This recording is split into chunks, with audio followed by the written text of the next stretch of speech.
Figuring out what prehistoric animals looked like when they were alive isn't just a science, or even an art. It's also a way of trying to connect, trying to pierce the veil and touch that lost world for a moment. Today, I'm going to try to paint Austroraptor, a distant cousin of Velociraptor that once lived in South America. We don't have very much of Austroraptor's body, only part of its head and a few other bones. So how do you take just those little fragments and reconstruct a whole animal? I'm about to show you, but first, let's do a little research. I was originally going to try to paint Pyroraptor because, well, it has a cool name, that's honestly pretty much it. But I wanted to base my painting on the fossils of the real animal, both to be true to the real animal, and because I found that using real fossils as references really improves the overall quality of my art. So, it was time to do some research. And turns out all we have of Pyroraptor is a couple leg and foot bones and, part of a lip. I decided this was not enough material for me to go on. Pyroraptor has relatives, in the form of this word that rolls right off the tongue, the Unenlaginae. The Unenlaginae are this kind of odd, different group of raptors, or dromaeosaurs if you want to be technical, that get pretty big and have long, skinny noses. And one of those is this guy, Austroraptor. And hey, Austroraptor actually has, part of a face. I think I can work with it. So just how do you take these fragments of animal and make a whole animal out of it? Well, this isn't my first rodeo drawing a dromaeosaur, or just observing their skeletons, and I've been educating myself lately on dinosaur anatomy. And that's basically step one. When you only have part of an animal to work with, you look at its closest relatives that you actually have real skeletons for, and go, okay, what am I seeing here and why is it there? And then you try and adapt that to kind of fill in the gaps of the animal you're reconstructing. It's not perfect. Obviously, different species could turn out to have really wild, unique things going on with them that you will never guess, unless you actually have fossils of that stuff. But it's kind of the best you can do. And it usually works well enough to get you the basic size and shape of the animal, at least if you do it right. It's tricky, and definitely as much art as science, and I am far from being an expert at it. And speaking of art, the next step is a lot more art than science. I start by doing a gesture drawing, just a very loose representation of the animal, trying to position it in three-dimensional space and get its basic posture. Let's have him doing a threat display, mouth open, tail and little arm wing things spread out to try and look big and scary, probably hissing. Side note, dromaeosaurs, for whatever reason, have feathers on their arms like the flight feathers of birds, even though none of them can fly. Did they just use them for display? Were they using them to help them run or jump better? Personally, I kinda suspect their ancestors were using them to actually glide around the trees or do a chicken-style flappy jump from the ground. And then when their descendants got too big to fly, they kept their little winglets because they were useful for lots of things.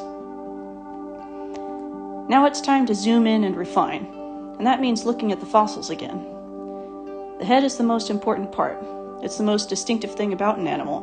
I mean, unless you're a peacock or something. I'm looking at the fossil, but I'm not copying it exactly. I have to fill in the gaps where we're missing parts of the skull, which I'm doing basically from memory of drawing or looking at skulls or pictures of skulls, mostly of Velociraptor, but to some extent diagrams of T-Rex's skull, because the diagram actually helps you understand where the muscle attachments on the skull are and what they're for, and that's going to be important later. I also need to try and put the head in proper perspective, and that's going to change how some things look. But I may have still made the upper jaw a bit too hefty. I keep refining the rest of my gesture drawing down into a more detailed sketch of a skeleton. I'm trying to place all the most important bones as accurately as I can, including fixing the perspective on his feet and other parts. The things I need to know are where the points of articulation are, how the big bones are positioned in this pose, and where the attachment points are of any muscles that will affect how the animal looks from the outside. Okay, I've got enough of a skeleton here that I feel I can start layering on soft tissue like muscle and skin, so that's what I'm going to do. There's still a lot of discussion in paleontology about how to reconstruct dinosaur muscles. Some muscles are actually pretty easy to reconstruct, because they leave big scars or indentations on the bones. And if you just look at where those are and use a little common sense and maybe do a little comparison with modern animals for a sanity check, you can tell what they were and why they were there. But the more you try to zoom in and get really accurate and detailed, the harder it gets. Dinosaurs were their own unique group of animals, and they had a lot of unique features that nothing alive today has. And it's a topic I still have a lot to learn about.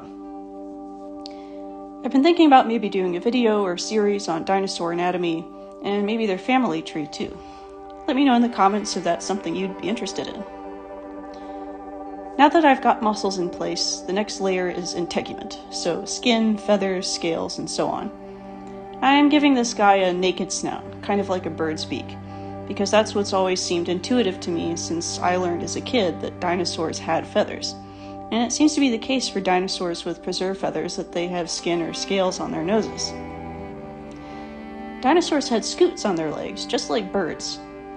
Weirdly, we figured out from genetics that the scales or scutes on birds' legs are actually feather follicles that reverted to producing scales later on. So it might be the case that a lot of dinosaurs ancestrally had fuzzy legs, and later on developed scutes, because we see really similar preserved scutes even on dinosaurs that aren't related to birds at all. I didn't play with it this time, but one weird thing to consider is that a lot of dinosaurs probably had all kinds of weird fleshy wattles and combs and stuff that just aren't preserved. It seems dinosaurs were really visual and could see color really well, like birds, so they would have been really into their crazy visual displays. It's too bad we can't see them alive today. You'll notice I switch back and forth a lot between sketches. I'm trying to get each sketch to the point where I no longer need the one underneath. That helps me avoid visual confusion later on, and keeps things looking cleaner. I feel like that problem of visual confusion gets exaggerated somehow when you're working with digital media. Maybe because having digital layers makes it easier to lose track of what is actually where. Okay, the sketching is done. It's time to paint.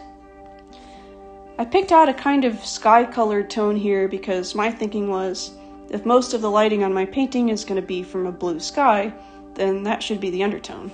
We'll see if it works out. I like doing my dromaeosaurs in grays, I guess because I think it looks pretty, but I didn't want to match the grays I used in my Austroraptor painting, so I picked a muddier tone that I can blend into browns later. Side note, the earthy and dark colors in animals are all made by melanin, but there are different kinds of melanin, and what kind you use changes the color of the animal a lot. For instance, people who breed snakes know that there are mutations that get rid of one kind of melanin but keep another. If you get rid of the kind that makes reds and yellows, you can get a beautiful snake in slate gray and black, whereas if you get rid of the kind that makes black and cool browns, you might get a bright yellow or red snake. So for this painting, I decided to lean towards the black and cool brown type of melanin, with just a little red and not much yellow. It gives the animal a distinct and realistic color palette and helps it feel like its own living creature. You can play with this in your own art too. Think about what tones kind of define the animal and where they come from.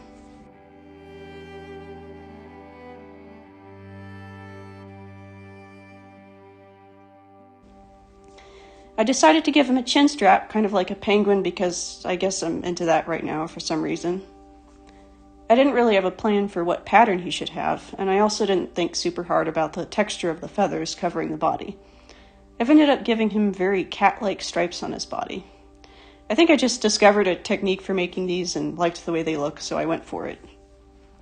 In the future, I want to put more research into how the animal I'm going to paint lived, because that can have a big impact on the colors and patterns. It means I can also teach you more about the animal in the next video. Let me know in the comments if you have any prehistoric creature you'd like to see me try my hand at. I might do it for the next video. Okay, let's zoom in for a minute so you can see how I paint the eyes. I start by establishing the pupil and picking a base color for the iris. I'm going for a realistic yellow-green that won't look too neon. Now I add lights and shadows. A shadow up high, where the face and eyelid cast a shadow over the iris, and a light down low, where more direct light hits. I also add some sky blue as a reflection of the sky on the glossy outside of the eye, focusing on the horizon area away from the shadow cast by the eyelid.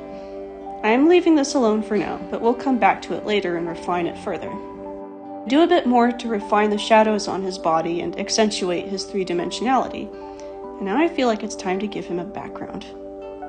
I didn't have a plan for this at all, but I was kind of inspired by watching Kelsey Rodriguez paint some rocks in one of her videos, especially how she layered in some strong darks at the beginning to show a shadow behind the rocks, and then brought out the foreground with lighter shades later.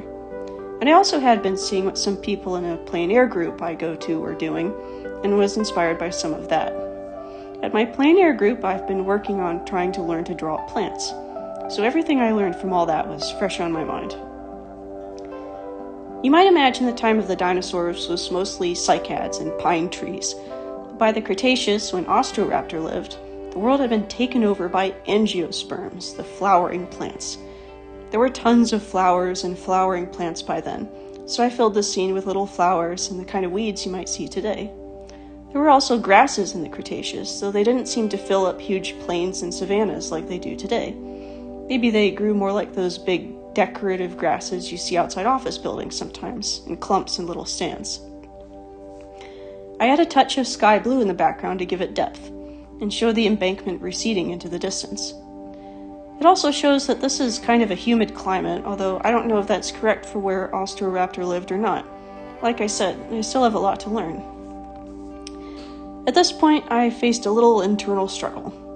The painting looked okay like this, but I wanted to do better, and that means taking away the sketch and really refining this painting. I decided to do it. Off with the training wheels and on to the next stage. A lot of this stage is about adding texture. I've got my big lights and shadows and colors in place, but the outlines are kind of wishy-washy and it looks flat.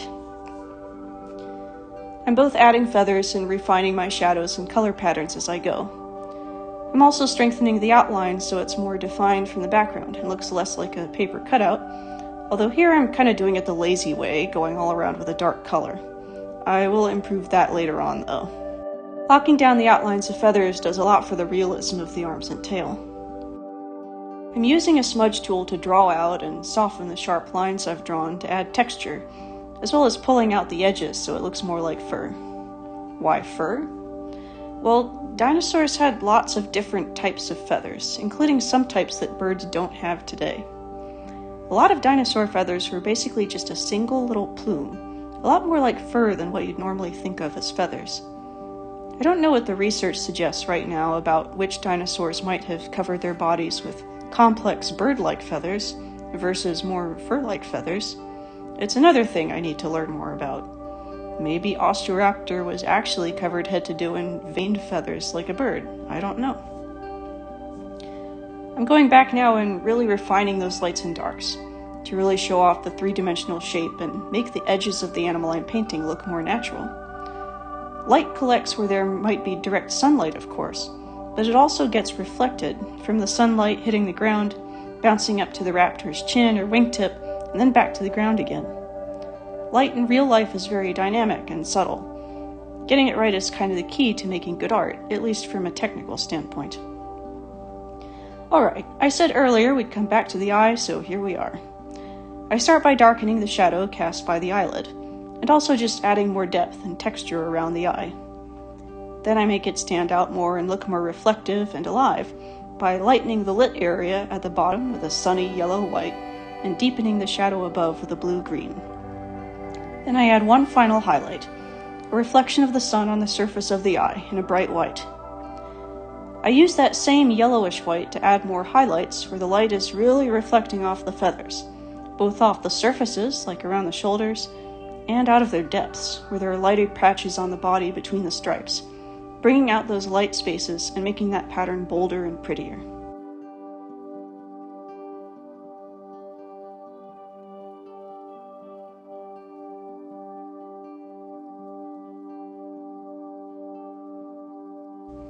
And he's done. I think these must have been beautiful animals when they were alive.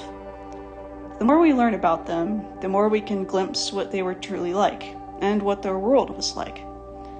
I hope I've succeeded in giving you one of those little glimpses, and maybe inspired you to go and explore the deep past a little for yourself, and even appreciate the beauty of the natural world today. If you got something out of this video, which I hope you did, leave a comment and let me know what you got out of it. And if you didn't get anything out of it, well, leave a comment and tell me why you think it wasn't worthwhile. I appreciate the positive feedback, of course, but I also value the criticism because it helps me get someone else's perspective on what I might do better.